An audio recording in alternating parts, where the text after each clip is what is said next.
want you to get me clearly about capitation to schools. This is what I said, and this is what I'm repeating. For so many years now, from the time Uhuru Kenyatta was the president, we have been under budgeting for capitation to schools. That is why you hear principals saying that they have not received money. But the government is saying we have released all the money. The mistake is when we tell the schools that every child we are budgeting for 22,000 and they are not receiving it, the schools end up accumulating debts. Therefore, we need to be candid and say that yes, we want to budget for 22,000 per child, but we have not been having that in the budget. And I was not speaking in a funeral. I was not speaking in a political rally. I was speaking to policy makers. I was speaking to members of parliament who approves the budget. And I told them we must enhance the budget for capitation so that every child receives 22,000. What we have in the budget today is less than 22,000. If you want me to lie to Kenyans, I am not ready to lie to Kenyans. We must budget so that every child is supported as the policy says. And this has been happening from the times of Uhuru. We don't want schools to accumulate debts the same way universities have been accumulating debts. And so we must work with parliament to make sure that we have enough money to run our schools. It is not, I cannot lie to Kenyans, and I'm not ready to do that. I have to put facts as they are. The budget that we have is kidogo, tutaongeza. The government will make sure that we have enough money to support our children in school. Free primary education katika primary na secondary ni haki ya kikatiba ya wananchi wa taifa letu la Kenya.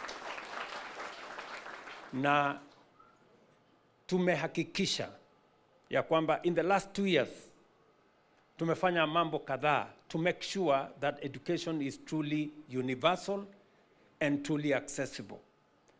Because the commitment we have is that education is the greatest empowerment that any society, any country can give to its young people.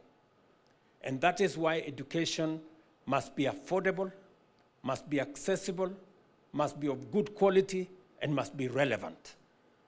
Na sababu hiyo ndio tumeweka pesa nyingi kujenga madarasa mpya. Kwa miaka miwili imepita tumejenga madarasa mpya 23,000.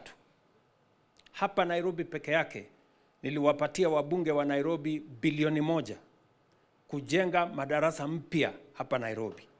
Kwa sababu hapa Nairobi ndio tulikuwa na changamoto kubwa ya msongamano katika madarasa yetu na watoto wengi walikosa nafasi ya kusoma.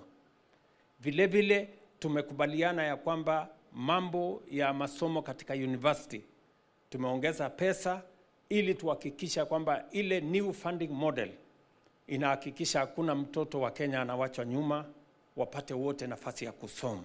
Let me tell you this, Luos are never con men. We don't con people. We know who our friends are. That is what I was saying in Duo. We know who our friends are. And we must make sure that ODM and UDA works together towards 2027. And friendship ya ukweli. Friendship ya ukweli. And you know what I mean. It must be true friendship. And these people are ready. Our people are ready. They are supporting this broad-based government because we were conscious in making the decision to come into this government. Since I went to this government, I've been working with all my energy, all my intellect, all my knowledge. And I'm committed to make sure that I help President Ruto to revive the economy of Kenya, which was on its knees. And then we have no apologies to make. This country is ours. We have only one country. There is no any other country where we will run to. And those who want to destroy this country, we are not with you in that game. We want Kenya to continue. We will improve it. We will make it better. The economy is coming up. We just need the support, and this country will be better than what it is today. We were fearing that if somebody went on the table with Kasongo, as we have seen, definitely they will lose their brain. They will lose their senses. Just like Mbadi has lost his senses, all of a sudden he's saying that we cannot afford free education. But that lost was his senses, or is he telling you the reality? Wait, we will address that. That is not reality. Trevor, you can't tell me that Kibaki was able to give us free education for 10 good years. Uhuru came on board to give us free education for 10 years, even with the pandemic of COVID, and we were able to learn, me being a beneficiary. Uhuru was able to give us help loans. In as much as they delayed, we had our monies. We were able to pay for our school fees. All of a sudden, someone has come into office for just 2 years, and they're saying they cannot afford to pay for our school fees. And let me tell you, Kasongo should know that the Gen Zs are not his dangerous weapon, yeah? It is the people who are currently in Form 4, the people who are currently in Form 3, the people who are currently in Form 2, and I'm speaking as a teacher. These are the people who are leaving school with a lot of bitterness. These are learners who cannot afford to even buy their own exercise book. Trevor, while I was in school, when you pay your school fees, you used to be given your uniform, and then when your book is filled up, you will always go to the school store and you are replaced. You are given another book. That is not happening nowadays. These are the young people who are going to vote in the next election. He should not even be worried about the Gen Zs. He should be worried more about the Gen Alphas who are in JSS schools. They don't have teachers. Trevor, a learner in JSS is being taught mathematics with a CRE teacher. And the mathematics that is being taught at the CBC level down there, it is the mathematics that should be taught in the 844 system, should be taught at the high school level.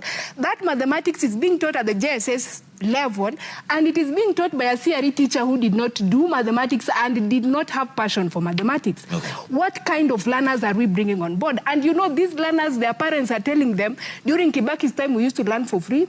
During Kibaki's time, we used to have enough teachers, yeah? Science teachers teaching science subjects, humanities teachers teaching humanities subjects. Yeah. But right now, these learners are very confused, yeah? Okay.